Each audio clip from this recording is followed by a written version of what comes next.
Hello again, and welcome to another episode of the Fun Fans Podcast. I'm your host, James Dillard. With me, as always, my co-host, Bailey Jackson. How you doing, Bailey?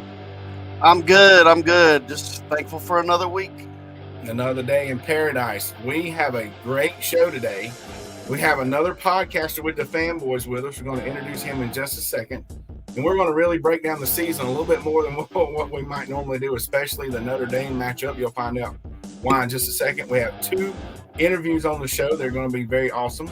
And finally, we're going to make sure you're caught up on all other major issues from Clemson campus and the other wide world of sports. But first, the Fun Fans are a proud part of the DaFanboys Fangirls Sports Podcasting Network. If you're a true sports fan, the DaFanboys Fangirls is perfect for you. Find various nationwide podcasts and other sports media at DaFanboys.com and on all forms of social media. The Fun Fans Podcast is the official podcast for Clemson fans. And don't forget to mention Ruben's Food, Sports, Spirits, and Catering, the best wings around, with 2 locations in the upstate, 1083 Batesville Road in Greer, which I went to last weekend, and 11028 Anderson Road in Piedmont. You can find them at rubensc.com, and Rubens is simply a great place to eat for all the sports fans. And they had a live band last Saturday, too. All right, well, I've found out that when there's a game, when college football, the bands are going to be outside, at least at the one in Greer, so you can watch the football games on the inside. So I made sure we found out about that. And we'll talk about Diamond X products here in a minute as take a sip of my Pepsi product out of my Diamond X product cup there. But we want to get straight to it. So today is the first ever Fanboys Fangirls Kickoff Marathon, and we're kicking off season 2. This group got started getting together a year ago and went through football season, and Bailey and I hooked up with them in January. So we started the day at 11 o'clock with Jay, and he had 2 hours of Orange Shades and Coach's Corner podcast. He broadcast from Arden's Grill over in Central South Carolina. Just before us was Harden the Paint. And after our show at 6:15, you can shift to the Fresh Takes podcast. He's on Twitter as the Real Fresh Channel. You can find him on DaFanboys.com. If you go to DaFanboys.com, you can find all these podcasts, and he talks pro sports, probably NFL today with it being the kickoff like to the football season. But we have with us the host of the Golden Homers podcast. So he is a Notre Dame. Look at there. Got your logo for you there. And I've listened to these guys' podcasts, and they do a great job. Obviously talking about Notre Dame, but, you know, people my age, Bailey, you're a little bit older than me, so you're like already 50, but people our age think of we all love Notre Dame because of the history. You know, Clemson fans, I do. Bailey, is that same for you? I mean, Rudy. Yeah. I mean, it's a national brand, and we get to see them every week. And I mean, it's just something that you grew up kind of, you know, Notre Dame was Notre Dame. That's right. So these guys do a great job with the podcast. So say that to say that it can interest any football fan, at least if you're seasoned like Bailey and I. But we want to introduce Nathan Erbach to the show, the host of Golden Homers. How you doing today, Nathan? I'm doing well, guys. Thanks for having me. Yeah, it's going to be should be a good season. I know we were talking a little off air about it, but you know, I enjoy playing Clemson. I know that, you know, I'm a little bit younger. I just turned 30 in January, but you know, like as I've grown up, Clemson's been a way more prominent football program than I think maybe they were, you know, 30 years ago when I was born. And, you know, obviously they've always been a good program, but I think just especially with from a national championship perspective, you know, over the last decade plus, you know, they've been one of those banner football teams. And I think Notre Dame's been fortunate enough to essentially call them a rival at this point with the partial membership in the ACC. You know, the 2015 Hurricane game is something that I won't ever forget. I think it was 2015. It might have been 20. It was. No, I think it was 2015. Yeah. So, I mean, that was obviously a really good game. You guys, I think, won the national championship that year. And, you know, that was probably one of the better football games of the entire season. And then we've had some back and forth battles. I mean, Notre Dame's probably had the edge when it comes to being at home. And Clemson's had the edge when it comes to, you know, probably when the game matters the most. You know, you guys beat us in the college football playoff once, and then the ACC championship another time. So they've had some good games. Well, that ACC championship game, there was a guy named Trevor Lawrence that came back from COVID. Exactly. He helped out tremendously. Yeah, darn COVID, man. Yep. So tell us a little bit about yourself and what you guys do on your podcast. Yeah. So ironically enough, we actually haven't recorded in probably the last 2 or 3 months. My co-host Mason Plummer and myself just have, especially during baseball season, because of what I do with my career and stuff like that, it's tough to hop on. But we obviously the Golden Homers is a sort of kind of a play on words. You get the Golden Domers aspect of it, but then you also get like we tend to be homers, or at least we kind of just the joking part of the podcast is that we're homers towards Notre Dame, and we're both obviously just really big Notre Dame fans and stuff like that have had been fortunate enough to do some stuff at the covering Notre Dame as well, not just our podcast related. We both worked for Sports Illustrated for about a year, writing stuff with Irish Breakdown. So definitely check them out. They're still there. Brian Driscoll does a really good job with that website. We've been fortunate enough to kind of team up with guys like Tom Loy at 24/7 Sports and become good friends with him. And so every now and then we're privy to some inside info and stuff like that, which is kind of nice that we have to maybe leave off the podcast and stuff like that. But so we tread lightly at times. But no, in general, man, we're two Notre Dame football fans, been Notre Dame football fans our whole lives. Me, because I grew, or my family's from Chicago, Catholic from Chicago. So I essentially was born having to like Notre Dame. There wasn't really an option for me.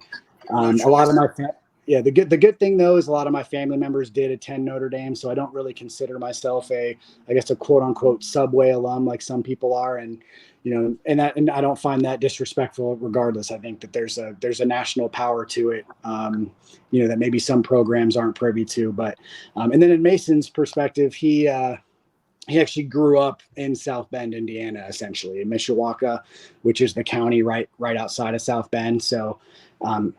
From his perspective, he essentially had to be a Notre Dame fan as well because he grew up so close to campus. So that's kind of a story background behind us. And we actually met through Twitter and have become super close over the last decade or so because of that. Very cool. Cool. So you guys, Notre Dame is already 1-0, went across the pond to take on Navy. Now, this isn't really a question, but isn't that a little biased to take the Fighting Irish to Ireland and play an American military school? I mean, that's like home field advantage, right? Thousands of miles away, but looked pretty good yesterday. What are your initial thoughts?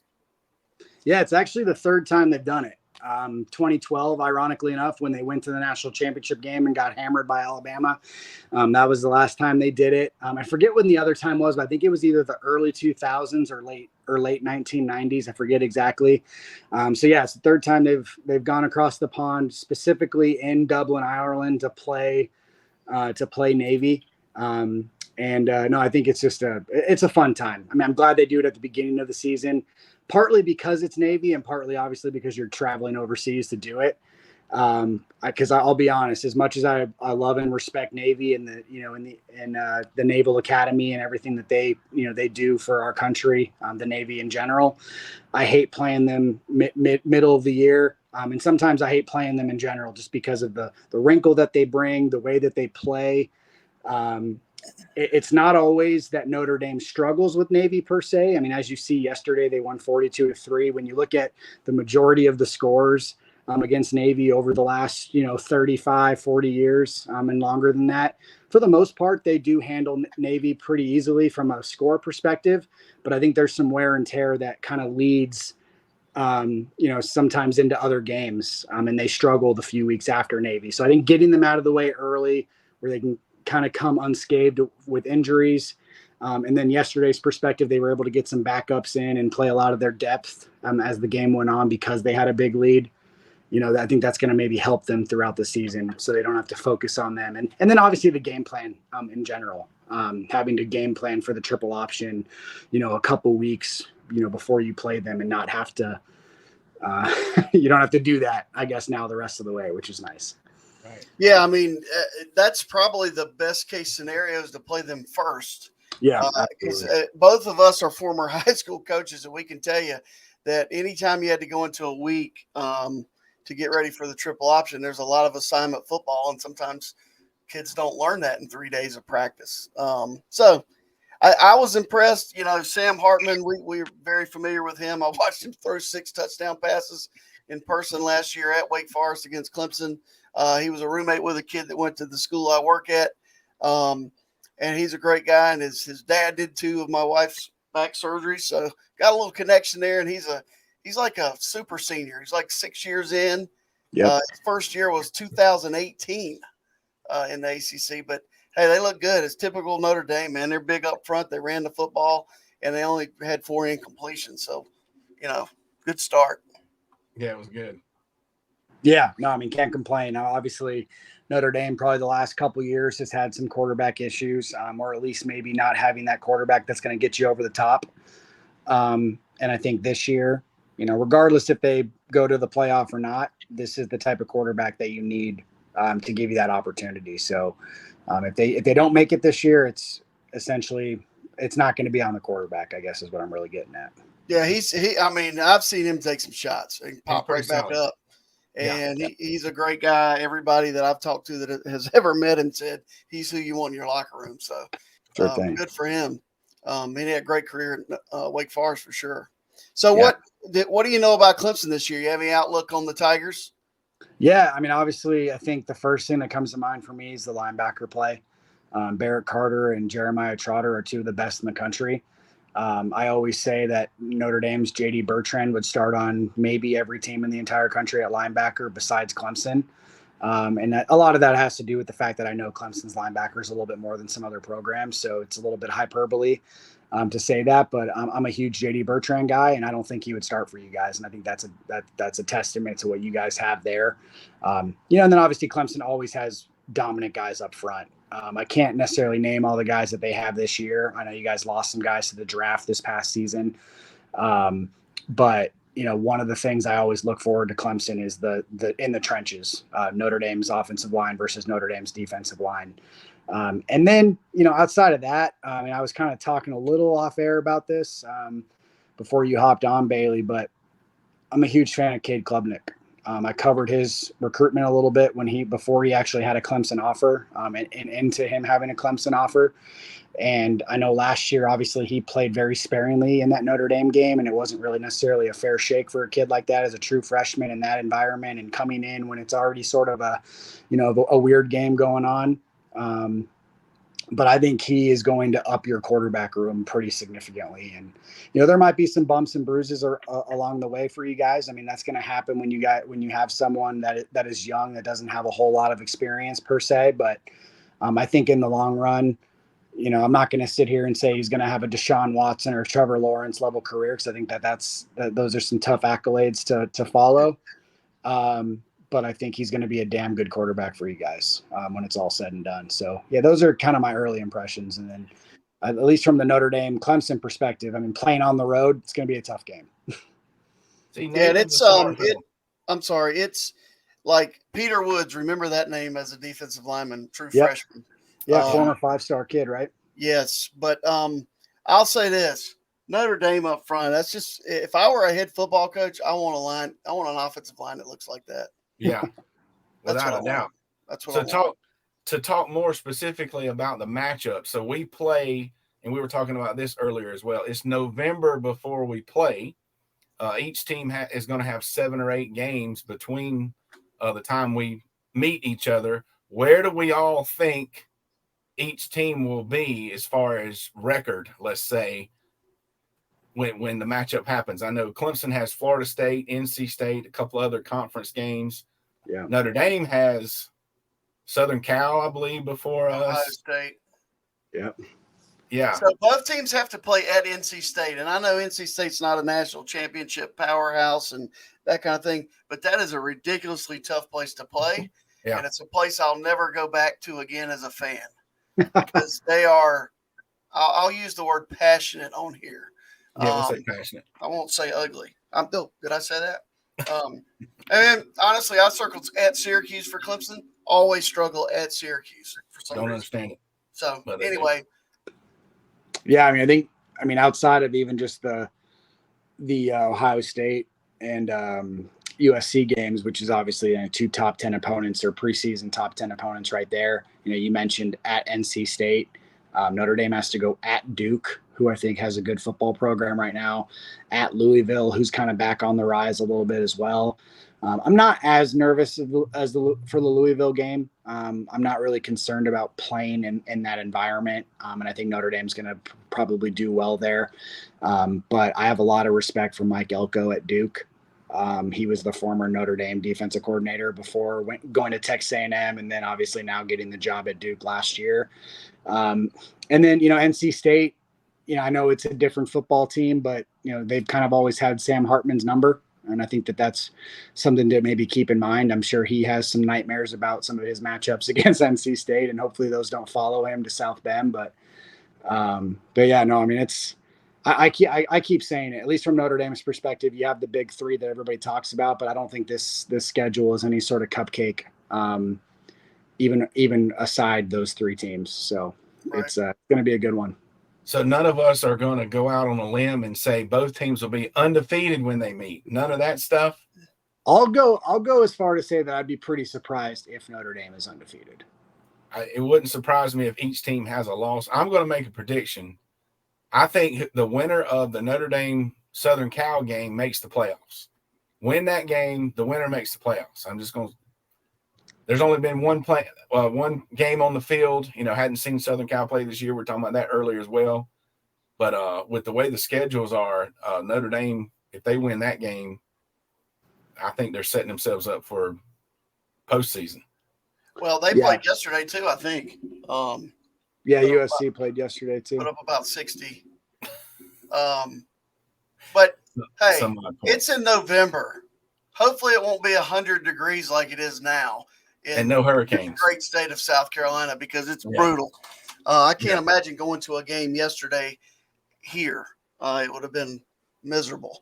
But November 4th is normally pretty nice weather. Well, maybe that's chilly at the tailgate, James. A little chilly. Yeah. Nathan, you coming down for the game? I've been kicking around the idea. I don't know. Like, this year's so weird because Notre Dame plays in week 0 that they play like 6 games or 5 games before the end of September. And that's obviously in the heart of baseball season. So that's tough for me. So everything I'm going to is going to be either October or November. So we'll see. I'm trying to make it to Notre Dame at least once. And if I go to a road game, why wouldn't it be Clemson, right? There you go. Got an invitation to the tailgate now. We'll be there. Yeah, we'll be there for sure. I have some friends out in the Greenville area, so hopefully I can maybe make it out. Yeah, that'd be cool. All right, but speaking of the important stuff like tailgating, tell us what it's like. Obviously, tell us what the tailgating. We should have been to Notre Dame by now, Bailey. Yeah. I mean, I've wanted and tried to go every time Clemson's gone up there. It just hadn't worked out. But Nathan, what's the tailgating like at Notre Dame?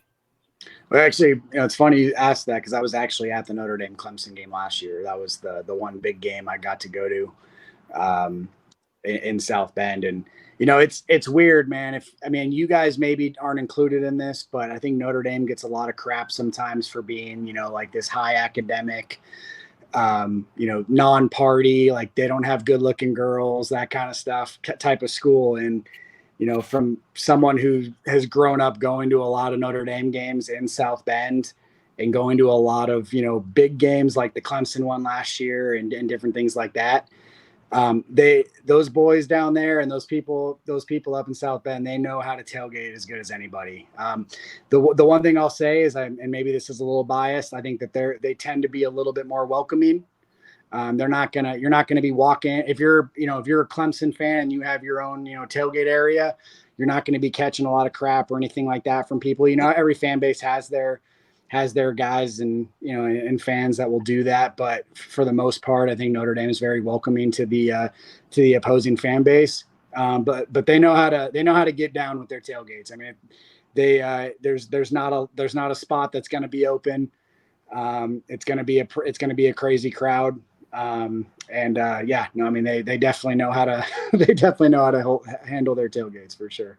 Cool. Yeah, very good. And like you say, every every fan base has very welcoming fans. Normally 85-90% of the fans. Sure, It's unfortunate that the smaller percentage of folks kind of ruin it for everybody. Speaking of that, this is a little bit off script. But I thought about this earlier. Our rival, obviously, in-state, we got the Gamecocks, and that's the rival. The way Notre Dame and the history and how they play their schedule, and I know it's a little different. You mentioned Clemson becoming kind of a rival, but who is like the real rival? Who is the team like if you guys lose, but not even to them? Like we could lose to you guys and the Gamecock fans talk trash. Yeah. So who's the team, the fan base that talks trash when you guys get beat by not them? Yeah, so it's weird. I would say from a fan base perspective, it's probably Michigan. But like Notre Dame's biggest rival is USC, like 100%. It's definitely USC. The difference is that they're so far away from each other that you don't hear it a lot. And at least this is just from my perspective. And I grew up in Las Vegas, still live here right now. So I see a little bit more of the USC fans than maybe the normal Notre Dame fan does. But I haven't really come across a lot of USC fans, even on Twitter and social media, which is where you get a lot of the people that, will say things. But there's a lot of Michigan fans on there.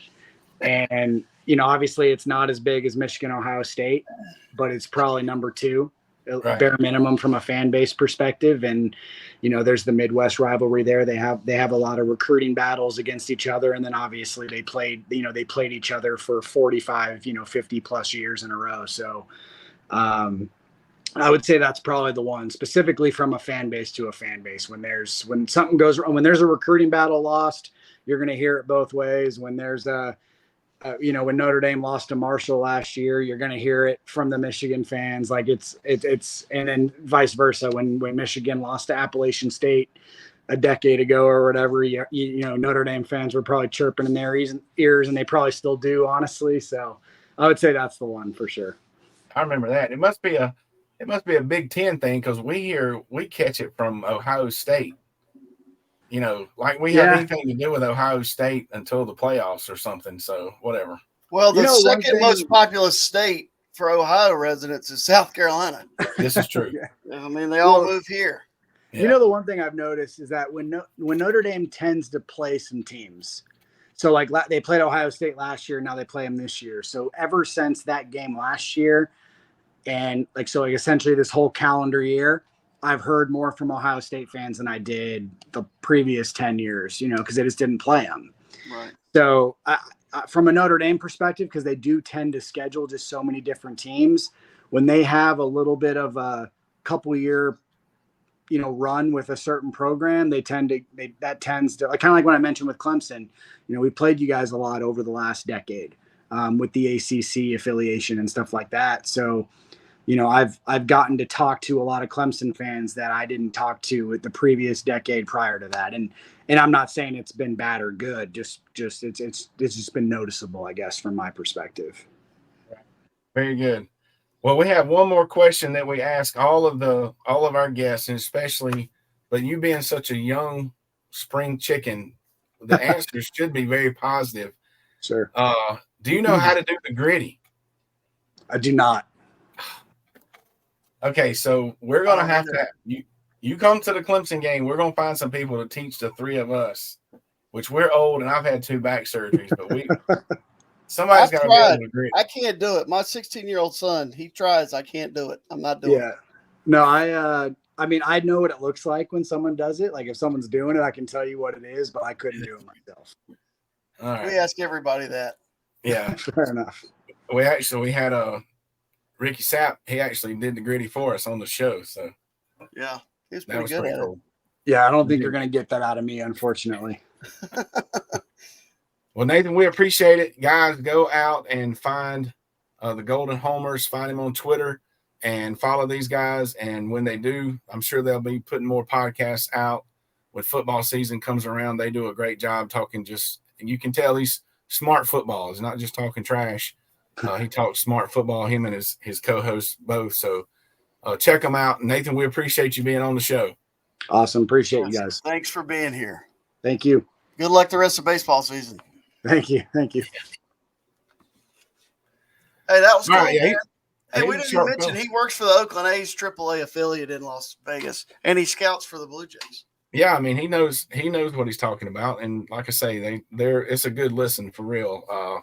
Just for any football fan, like we try to make our show to be. So we do appreciate him being on part of the all-day marathon from DaFanboys. So there's a example of what else the network has to offer. But speaking of tailgating, Bailey, it's getting close, okay? And I have a couple of interviews that have been pre-recorded, but we want to listen closely to what these people have to say about the tailgating and how important it is. I had the opportunity to interview the one and only Horace Grant, and we talked to him specifically about going to Clemson games, but we want to check out this interview real quick as we prepare for Saturdays in the Valley. Hey fans, you ain't gonna believe who we're about to have on here. We've been talking a lot, so we got to get it. Let me get my camera turned around, and we're gonna get it going on with former Clemson superstar, well, you're never a former NBA champion, are you? You're always the NBA champion. Absolutely. Horace Grant here on live here at the Orange and White Week. How you doing, Horace? I'm great. Thanks for having me on. Hey, no problem. We appreciate you being here. So tell us a little bit about Buck's event and why you're part support and why other folks should support this event. Well, Buck asked me a couple years ago to come out and help him, with this great event. But my schedule wouldn't let me. But this year he called me. He was like, would your schedule allow you? And I said, absolutely. So I'm out here for a great cause to give back to this community. Everyone should come out and support. Right. And I listen, I told Horace before we started I'm amateur, and his face is right in the arm of the camera. So we're going to have to fix that. There we go. We're going to do something different. All right. So come on out. You can donate on the links on the screen. So tell the listeners a little bit about it. Everybody knows, what it was like being on the court, being a player at Clemson. How did you end up at Clemson? Well, I was going to Anderson Junior College at the time. I think it's Anderson University now. And Coach Bill Foster came behind closed doors and said, Harvey and Horace, would you guys like to come to Clemson? We were like, absolutely. And ended up here. The rest is history. Absolutely. I mean, great coach, great atmosphere, great fans, and such a great community here at Clemson. Family atmosphere. So when you were here as a player of basketball, see, this is a Fun Fans podcast. We asked the athletes, were they fans, and how was it like attending the other sports? Did you go to football games, that type of thing? Listen, as a basketball player here from 83 to 87, you did not miss football games. First of all, you didn't miss the tailgating. And then in the football game, we always had great football teams back in here. When Danny Ford was coaching, of course, now one of the greatest teams that ever played the game in Clemson football. So you didn't miss football games. Yes. Yeah. That's if there's a correct answer. Exactly. We know exactly. That's the part we get to participate in. We appreciate you guys out there putting on the show. Normally. All right, so you heard it from the horse's mouth. What did he say, Bailey? He said you had to go to the football games. You do not miss the football games. If you're in Clemson, and you got to be there, and it's all about the tailgating. So from Horace Grant himself, you heard it, 3-time NBA champion. I like how when I was introducing him, I mean, you're never a former champion. I mean, that's the thing about the great Horace and his brother Harvey, twin brothers, came to Clemson. I didn't know that backstory, how it ended up happening, but I used to get a press guide every year, and I would read that thing inside and out. I'm probably the only kid in America that read the Clemson press guide for basketball inside and out, but it's pretty cool seeing him right here on our podcast. That's for sure. Yeah. All right. So we have another interview with the mayor of Clemson. We talked to him about what it's like to be the mayor of Clemson and also going to Clemson football games. Yeah, do it that way. Oh, look. That goes better on the. Yeah, that's my account. Okay, go ahead. All right. Hey, Fun fans and Clemson fans, we're here with Clemson Mayor Robert. I'm just going to stick with Robert. You're fine. You can say half acre. Half acre. I'm not, because I never claimed to be a professional at this. But found him here at Wayne Buckingham's Orange and White Weekend fundraiser. So, what makes you want to support this type of event so we can tell the folks maybe out there that support as well? No, that's great. No, I was here last year as well. It's just a great event, bringing different athletes, families back into Clemson. We love it. Also, ultimately, what Wayne does for the nonprofits in the area, we love that as well. It's just great to have gatherings like that. So I appreciate his team and what they've done for this community and what they continue to do. So it's becoming a reoccurring event, so we love it. Very good. So, how long have you been the mayor of Clemson? Been the mayor of Clemson for about 2.5 years. How's that going so far? I was actually mayor during COVID. That gives you any indication. So we've seen a lot of challenges. We always see challenges. All communities have seen challenges, of course, for years. But I feel like we've done pretty well getting through it. Thankfully, the community is very engaged. I'm going to say that in a good way. That, a lot of guidance. We all work together to do what's right for the city. If you get a chance, check out our website. We just actually we're starting to tell our story a little bit better. And say, not to say it wasn't done well in the past, but we're trying to just advocate the story. I would say necessarily the history of the story of Clemson, right? And what we've become as a community, and obviously the partnership with the university. So when I know the mayor is probably across the state together, maybe across the country. Being the mayor of a college town, how have we learned that differs? And so maybe what you're doing is something to have the city stand out as well as the university. So ironically, I was literally had lunch with the mayor of Oliver today. So there, did you tee that up perfectly? Yeah. So it's like that was pretty good actually. I literally had lunch with my son, and my son and I had lunch with the mayor of Oliver. We just shared best practices. Let's work well in the city of Oliver. What I felt like, what I should tell me, I mean, is we feel like we're working well within the city of Clemson. We share the challenges as well. And a lot of people know if you've been to the Auburn campus, it's very similar to Clemson campus. People say Auburn's very similar to Clemson without the lake.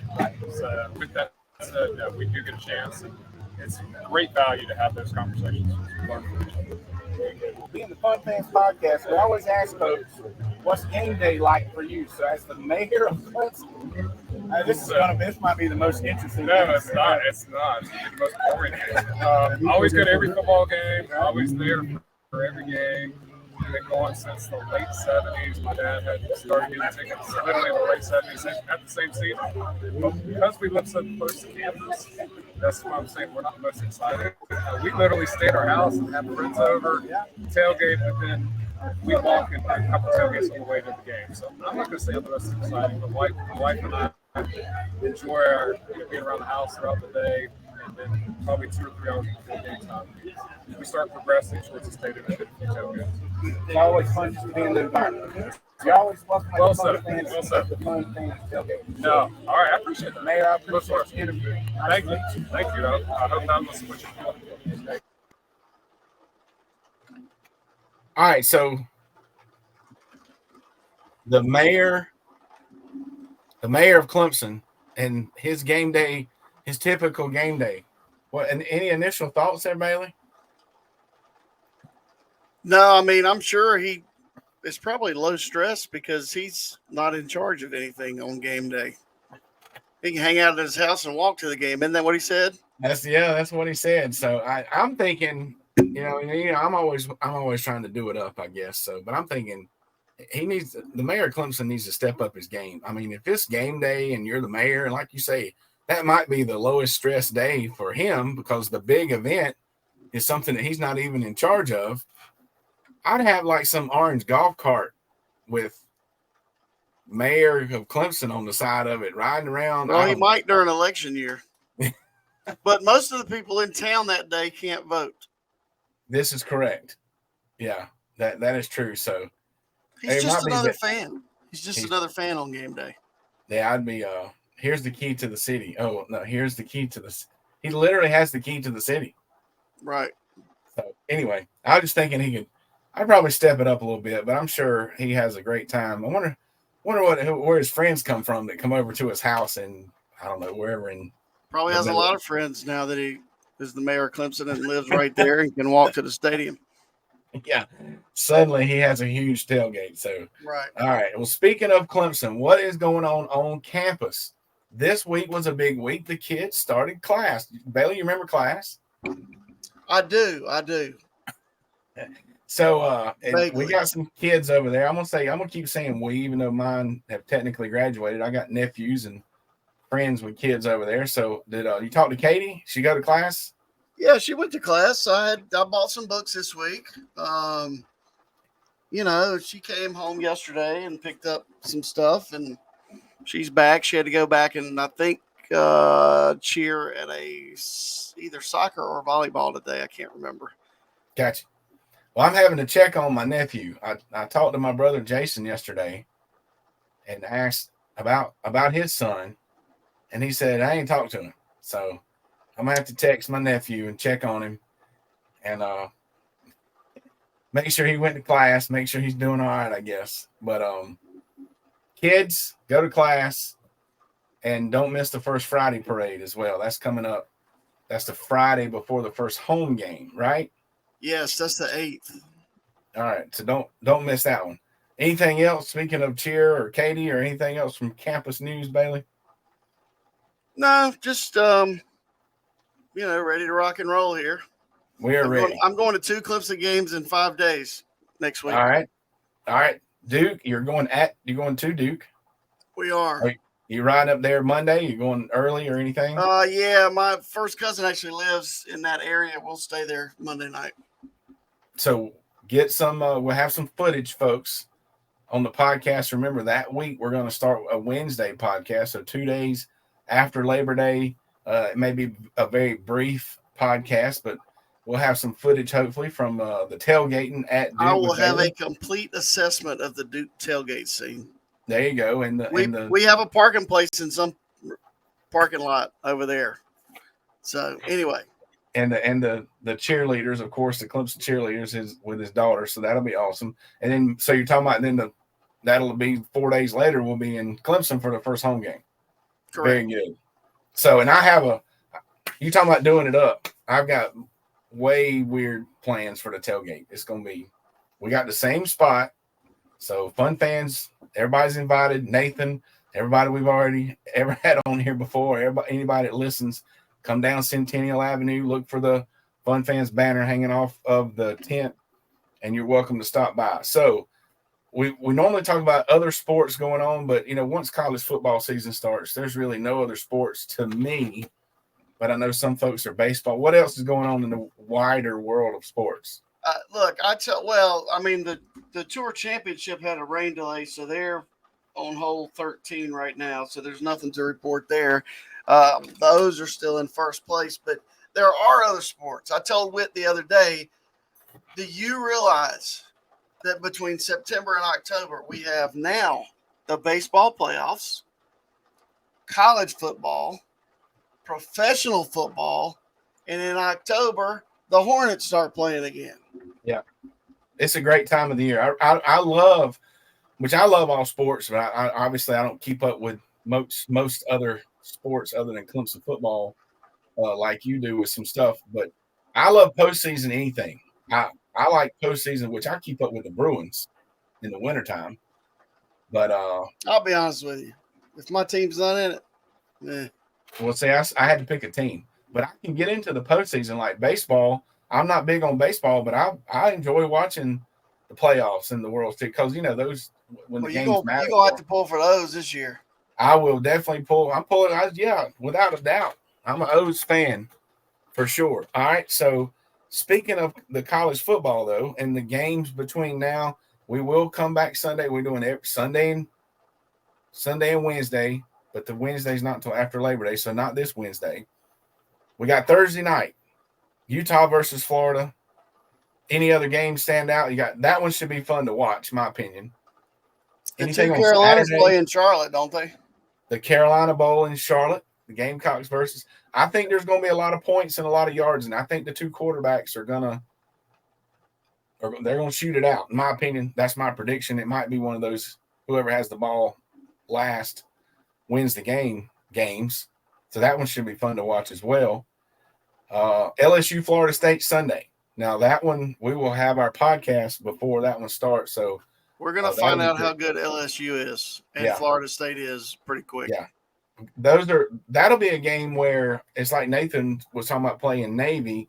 You kind of get a measuring stick. It's live action, of course, for your team, and you can break it down and whatnot. I think the LSU Florida State it will be a good measuring stick for each team. You know, the winner of that one is going to probably be a pretty good team. Is that game at a neutral site or is it actually at Florida State this year? Because I think you keep talking while I'm looking. Is that not in Atlanta? Like Peach, not the Peach Bowl, obviously. Chick-fil-A preseason, something. Yeah, the Chick-fil-A Nugget kickoff thing, where Clemson went down there one year and got hammered by Alabama. That was a while back. Yeah, that was not fun. But I'm not sure. But that one will be awesome. Speaking of next Sunday, this 5:30 time slot, we're gonna stick with 5:30, Bailey. Sure. Now that we're on to the 5:30 thing, all right. You're the general manager. 5:30 on Sundays, and the Wednesday night one probably be into the 7:30, 8 o'clock. We will announce that on all of our social media. So now that the season is so close, a couple of them, just make sure we got those announcements. 2 days after the Clemson Duke game, we're adding the Wednesday show. So we're going to start doing 2 shows a week throughout college football season. And remember, we're at Rubens for away games, and we're going to start getting video for the show of the tailgating, whether it's at Rubens or at the game. So if you come out to Rubens with us or come by the tailgate, you could end up being part of the show. You could be featured.